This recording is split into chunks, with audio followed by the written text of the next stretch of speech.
Welcome, Michael. Thank you so much for joining us today on What's the Startup. Thank you very much. Happy to be here. Introduce us to who you are and what you do. All right, well, my name is Michael Ramage. I'm the director of the Cyber Education and Research Center at First University. In my role, I teach a little, help recruit a little, do a lot of outreach, work with our alumni. My passion and probably the part of the job I do the most is working with our region and across the Commonwealth with groups and organizations that need help with tech, need help with cybersecurity issues, whatever it is that I can do to help grow our region from a tech standpoint. I have a tendency to get involved. I feel like, so here at Sprocket, obviously, we're working with startups and small businesses every day. And I feel like cybersecurity is probably something that is an afterthought, or maybe even worse, a thought that comes when you really need to think about it. Tell us why this is such an important topic for small business owners. Yeah, so security, whether it is a startup company that has one or two staff members, or it's a 1,000-person organization, security does not necessarily always bring increased value to an organization. It's a cost. It's not a revenue generator. So people don't think about it until it's too late. Some of the largest county governments in the country got hit with cyber attacks. They've spent a lot of money, invested a lot of money in cybersecurity now, but they should have done it ahead of time.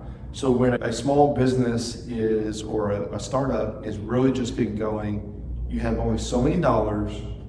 How do I allocate those? And security is so easy to we'll get to that. And that's what happens so often, is that we'll get to it later. And how do you start? I have so many questions, but how do you start to allocate that? What are some of the biggest opportunities? So I'll see your statistics that are between 93 and 98% of cyber attacks happen because of the human element. So that is free. You taking the time, slow down, and reading an email to make sure that it's legit. Yes, you're a startup. Yes, you need money. Yes, you're trying to find capital. But not every email that says we have capital for you is a real email. So just taking the time to slow down, and before you click that email, see if it's a real legitimate thing. Knowing whether or not somebody that's calling on the phone is legitimate. Just those basic steps of, I know startups, their hair's on fire, they're trying to get things as fast as they can, and they're quickly going to click yes on that email. That's how most threat actors are getting into organizations, are through somebody clicking an email. If you invested as an organization thousands, hundreds of thousands of dollars on the most secure networks that you can have, all of it can be undone by you clicking the link in an email. So think about a castle that has the moat and the bridge and all the things, but you open the door and let the bad guy come in. That's essentially what you click in that email does, because you're opening that door from the inside out. And so just that basic thing is going to help a lot. Another piece that would help a small business a lot is better password security. And I feel like a broken record talking about passwords, because first of all, long passwords that aren't reused and has to be unique. But then the second part of that is that you have to use two-factor authentication. If your bank, I'm sure, has it, your Gmail account has it, your Facebook account has it, your X account has it, LinkedIn has it. All of these systems have it to where they will send you a text or on your phone, or if they open an app on your phone. That right there will also eliminate a large number of attacks. So those things are probably free already. They're just inconvenient, and it's about time. I guess it's more inconvenient to get hacked. It is. Well, once the bad thing happens, and then you realize, oh, I wish I did that. And it is absolutely inconvenient. There's a tool that I keep it on my backpack as a prop, that the whole point is, it is a metal piece that fits in your seatbelt lock. So for people that don't want to wear their seatbelt, you can stick this thing in the receiver so that your car will quit beeping as you put your seatbelt on. Oh, no. It's like we have a product to bypass the safety feature of your car. And that's the problem with security, is that we're going to go out of our way to make it more convenient for us. And every time we do that, then it impacts security. So really, security technology in general is a balancing act. Usability, security. The more usable it is, the less secure it is. The more secure it is, the less usable it is. So where's that balance for your organization? What are some of the biggest threats to small businesses today? What's behind the veil? I think of cybersecurity, I think people in hoodies who are just trying to get into my email, but I'm sure it's so much bigger than that. What am I actually thinking about cybersecurity? So in the cybersecurity world today, now over the last few weeks, there's been news about a nation state that has been hacking telecom switches to be able to get into devices of President-elect Trump's inner circle. So they've been hacking their phones through the telecom networking. That's not something that most small business startups are going to have to worry about. We're not talking about that. But outside of those nation state attacks, it's about money. It's about money. And the catch you get is, and this is where I think a lot of small businesses and startups don't care about security, and I'll say that, I'll put that in quotes, is that we don't have any money. So why are you going to attack us? Yeah. So ransomware attacks don't take a lot of effort, because I can send out 100,000 emails and I just need a couple people to click on that link. But you got to have it in context. If I send a ransom and I make you pay $50,000 in American dollars, okay, maybe you don't have $50,000 to spend on it. A company does. The insurance will cover it. But in America, that's not a lot of money. In the Ukraine, and I saw this analogy, their average salary is less than $5,000 a year. So, or annual income for our family. So if I am a hacker in the Ukraine and I can get you to pay, click a link that forces you to pay a $50,000 ransom, that's a 20-year salary. That's life-changing. So it is all about money. The threat is about money. There's two aspects of it. It's money and data. And really, they're stealing data to be able to make money. So when we think about the threats out there, all of these threat actors, all these bad guys are trying to get into our networks to force you to do something that is going to make you pay ransom. And that's really, or they're going to sell your data on the black market. And that the value of that, this is really sad, there's so much data out there now that the value of that data has gone down. There was a data breach, national public data breach happened over the summer, and I forget the number. It was 175 million Americans had their social security numbers. About that, yeah. And it's just one of those things. It just is. But it's once it's out there, it's out there. I actually pay for a service to let me know anytime I see my data out there. All my credits are locked. I get notified anytime somebody looks my name up. If my phone number, if my bank accounts, if any other information is anywhere, I will get alerted. And I get alerted more often than I would like. Wow. And I have not had my personal computer compromised. But the other part, and I would say this is true for startups and small businesses especially, is that I don't have the ability to have my own accounting system. So you pay for that. I don't have the ability to have 4 servers to do X, Y, and Z, so you use the cloud for that. So that means we're trusting that the cloud providers are going to do their job as well. And that's where the problem is, because if I want to steal data, if I hit you, then I will get your data. But if I can hit AT&T, I can get all of our customers. And so there was a breach I guess it was in March, April. Ticketmaster, AT&T, and a number of other big companies all got compromised. They all got compromised because they were on the same cloud provider network. That cloud provider was compromised and they just went from tenant to tenant.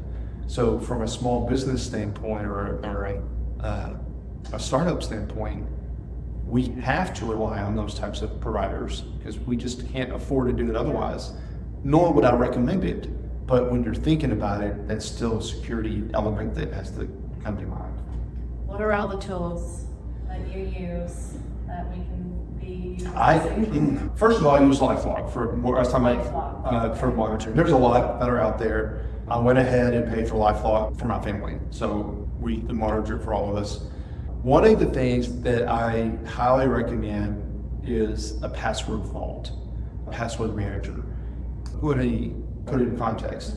If you're using your bank password and Facebook is the same password, if Facebook gets hacked, the bad guys are going to immediately take that username and password combination and use it with everything they can. And it's automated, so it's real fast.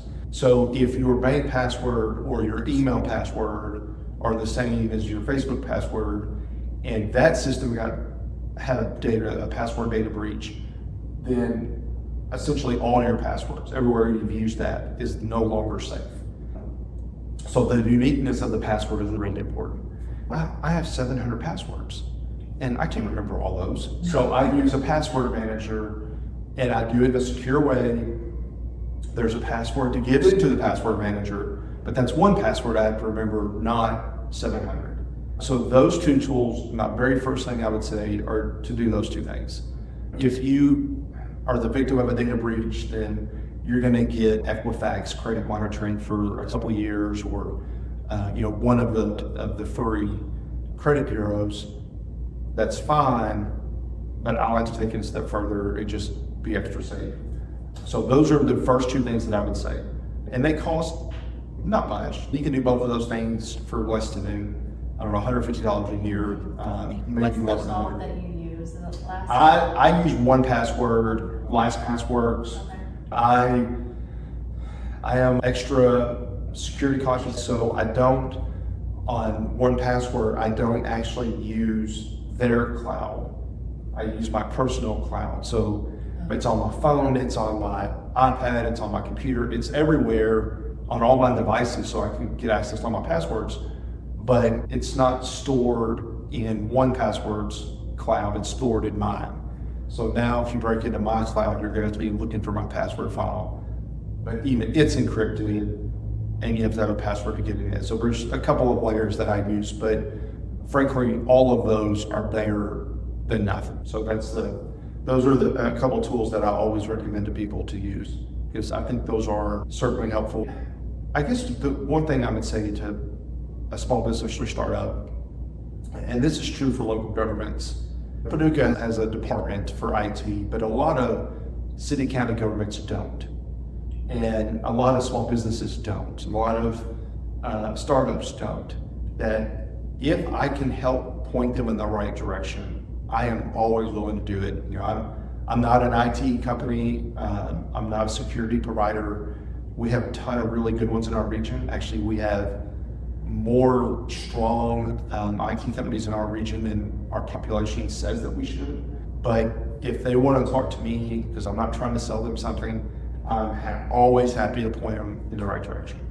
That's so generous. Yeah. What about with everything with AI? I'm just imagining AI is or already has accelerated its ability to get into passwords and all of that. Is there anything that we need to be conscious of with that? Yeah, so if you asked me 4 years ago, how do you know that an email is spam or a phishing email?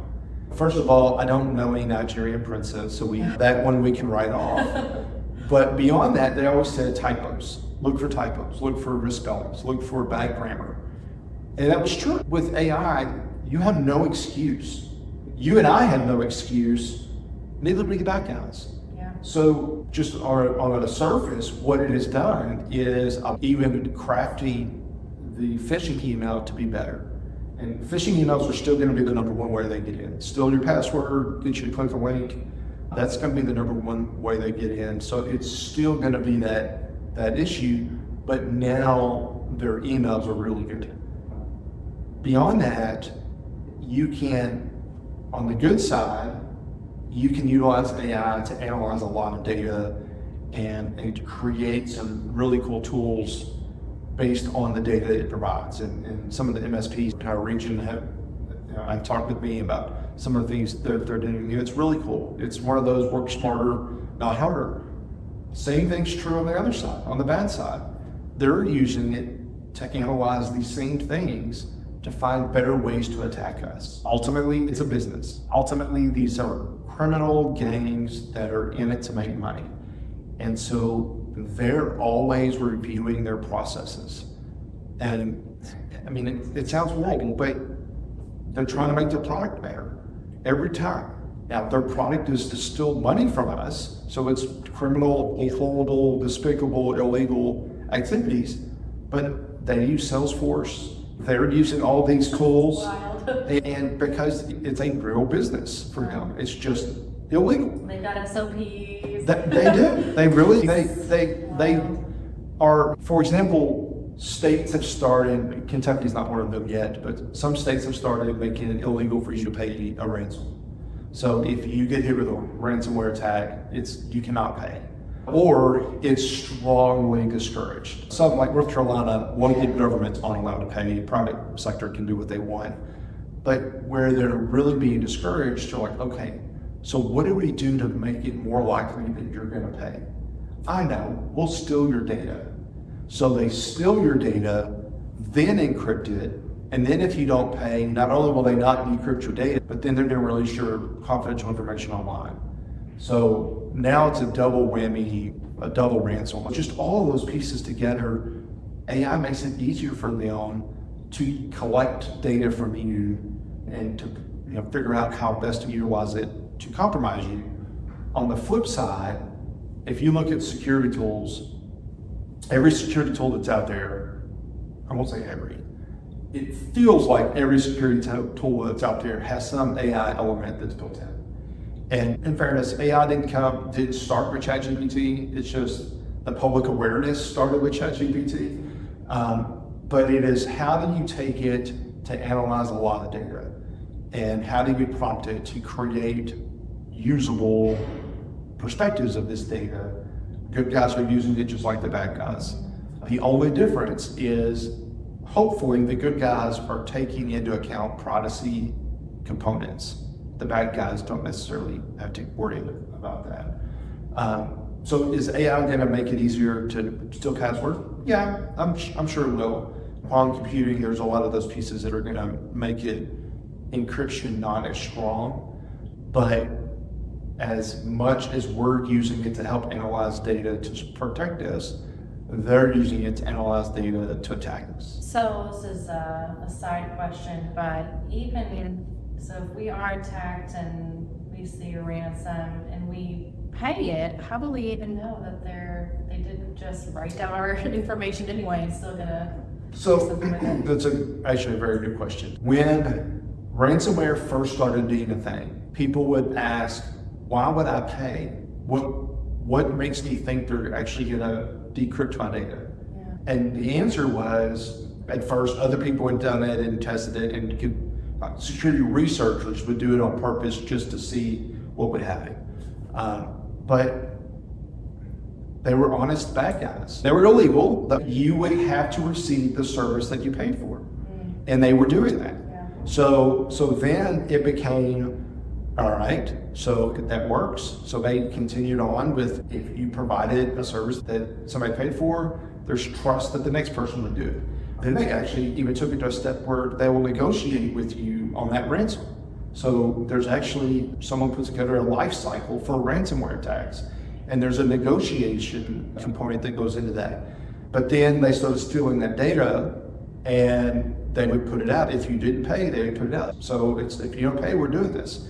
So they did it. But so all of that has been true for whatever, however many years ransomware's been around, 8 or 10 years now. What has changed over the last couple of years is that, for the most part, if you've paid, they haven't released that data. And in the past, it has been, if you pay, they'll leave you alone. That has changed. There was a survey that came out regarding 2023 data. 76%, it might have been 73% of people that paid got hit with ransomware within the next 18 months. And maybe 12 months even. And half of those was from the same ransomware gang, if you will. So they did what they paid for, but they're no longer leaving you alone. So the value to pay is really not as strong as it used to. And when they would come back that second time, it would be for more money than when it was the first time. So it's a real challenge. Ultimately, at the end of the day, it's about stopping it from happening in the first place. And there are local governments in this region that have paid ransomwares before, organizations in this region have paid ransomware before. If you're going to even think about not paying, then you'd better have your data backed up. If you don't have a copy of your data in a place that the bad guys can't get to it, then you're almost forced. You will remember which choice you have to pay. So what does that mean, having your data backed up? And this is going to be the most basic question, but what is the data? For every company, it's going to be different. If you're a company developing a product, like an app, that app, your only copy of that, of the source code of the app, of whatever it is that you're developing, of the blueprints, of the designs, of the whatever that you're building, if it's on your computer and it's only on your computer and your computer gets into ransomware, game over, you have to pay. If you have an internal server and it's saved to your computer and to your server, but you have control of your server, then what those bad guys are going to do is a lot of times if they get into your system, they'll look for a couple of days to see what kind of the lay of the land, if you will. They'll encrypt both your computer and your server. What the recommendation is, they call it a 1, 2, 3. 3 copies of your data, the original, a backup, and then another backup, at least 2 different mediums. So if it's on a hard drive, don't do them all just on a hard drive, do something different. And then at least one of those should be in a different location. So it could be on a cloud, or it could be some sort of online backup, or it can be saved to an external hard drive and taken somewhere off-site. But if a fire happened here, then you've lost all your data if it's only here. So whatever that means, customer information. Think personally, I have a digital copy of every picture I've ever taken of my kids. I want to make sure, forget ransomware, I don't want to lose those. Yeah. So I back those up. So it really depends on your organization. If you lost your accounting system and a hole in your accounting records, then how are you going to know who to even bill? Just think about all the things that you would have to recreate from scratch if you lost those things to forget ransomware, in a fire, in a power surge that fries your system. Just whatever it might be, having those backups are going to be really important. But that's like the first step in defending against a ransomware attack, is actually having the data that they're trying to hold ransom. Now, hearing you say all that, Michael, of course, there's going to be full-time roles on these teams for people who are just focused on making sure the data is duplicated and safe and secure. And yeah, it just seems like a lot of work, but It is a lot of work. Valid and valuable work. It is, and if you're a 10-person company, you probably don't need a full-time person, but you need somebody that is watching your network. And I mentioned there's a lot of IT companies in our region. There's a lot of what's called managed service providers and managed security service providers. MSPs and MSSPs are the 2 terms, and we have a ton of them. And they can take care of all that so that a founder can focus on the product. Our small business can focus on what they're trying to do. Relatively speaking, for 10 people, it's not going to cost very much. It's at a cost. And when you get to that point, that's an easy way to offload that stress, is having somebody else do that. And what should are there any resources or trainings or anything that as founders build their team and start hiring people, what can we be training our teams with, or are there any good resources out there? There is. So first of all, I'd say Murray State University is a great resource. We offer a number of different programs. We have our traditional bachelor's degree in cybersecurity network management. We have a master's degree in cybersecurity management. We've also started a number of certificate programs. One of those, cybersecurity analyst, is an entry-level cyber analyst role that is funded out of a Department of Labor grant. So we're in the midst of our first cohort right now, but we'll start our second cohort in August. But tuition's paid, they get a free laptop, they get the support for doing some industry certifications, and a paid internship. And the whole goal is to help for those roles that don't necessarily need a 4-year degree or even an associate's degree. This is a way to get some of those people out in the field. And if they want to go on and do more training, then we'll certainly love to have them. But there's such a deficiency in those people right now in our field that we wanted to provide some of those, an easy entry point for people to get in and start doing that. Beyond the training that we can provide, CISA, Cybersecurity Infrastructure Security Agency, is part of Homeland Security, the federal U.S. Department of Homeland Security. They are the point people for the federal government and for all cybersecurity matters. There's DOD's doing stuff and intelligence agencies are doing stuff, but for the layperson or particularly for the critical infrastructure areas, they are point people. Depending on what your industry is, they will come in and do assessments. They actually will take a look at what you're doing and provide some guidance. We have the ability to do a little bit of that too. They also, on their website, have, I think it's CISA.gov, CISA.gov. I'm not positive on that. I think that's right. But on their website, they have a ton of resources, free tools, free things to use. A lot of the things that we're talking about today are really small potatoes in terms of pricing.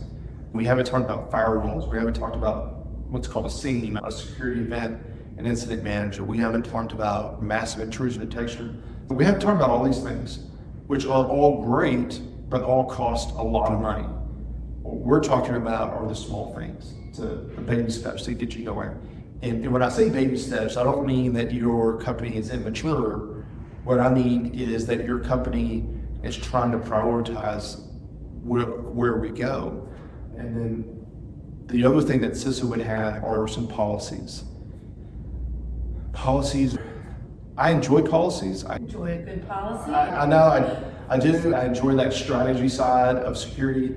Most people despise it. Most people don't want to write a policy about what's acceptable, what's not acceptable, or how we're going to do audits, or how, none of that stuff sounds fun to most people. And I get that. But if we don't establish some rules, then outside of doing a password manager or margin credit or doing two-factor authentication, how do we know what we're supposed to be protecting?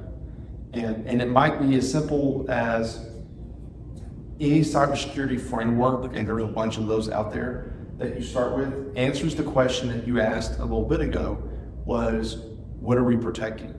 If you don't know what your assets are, those things, digital and hard copy, it could be a thing, a physical thing as well, but if we don't know what those things are that we're protecting, then it's really hard to develop a security strategy.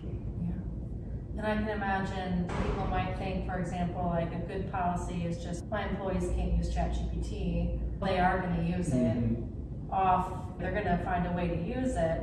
And how do we know that they're not going to just download a document, upload it, then we've got our information going somewhere. And I can imagine it just opens up a can of worms, but I feel empowered from this conversation that there are some strong steps that I personally can take, and even here at Spark in my role too, just starting to be more cognizant of like, what is an asset? That's a huge question that you just brought up. That what am I working with on a daily basis that I would be gutted if I lost or if somebody else had? Yep. What are some other questions that we should be thinking about as we leave this conversation and try not to feel anxious? So I guess the way I wrap all this up is cybersecurity today is really about managing risk. It is, what is the risk that we're facing? And the best practice is that you should always be on a monthly, quarterly, yearly basis, depending on the organization, be thinking about what are the risks that we're facing. And it's not just that we're gonna not have enough capital, or we're not gonna have cash flow to pay bills. Those are risk organizations. What I'm talking about is those risks to you from a cyber standpoint. And you start with those assets, you start with where those assets live, you think about what are the threats to those, and this doesn't have to be a long, complicated process, but as we think about it, and as a company grows or enters a different vertical, then there's gonna be different risks. And every time that we can go back and look at those, okay, we're now doing this, we need to think about this new thing. And there's ways, there's frameworks and guidance and ways to do that make it pretty straightforward, like almost answering a questionnaire, and it will pop out kind of a risk assessment for your organization. So there's a lot of things that you can do that, but that's it. It's coming to it with a mindset of we're managing risk. And there's some risk, just like if you were thinking about insurance.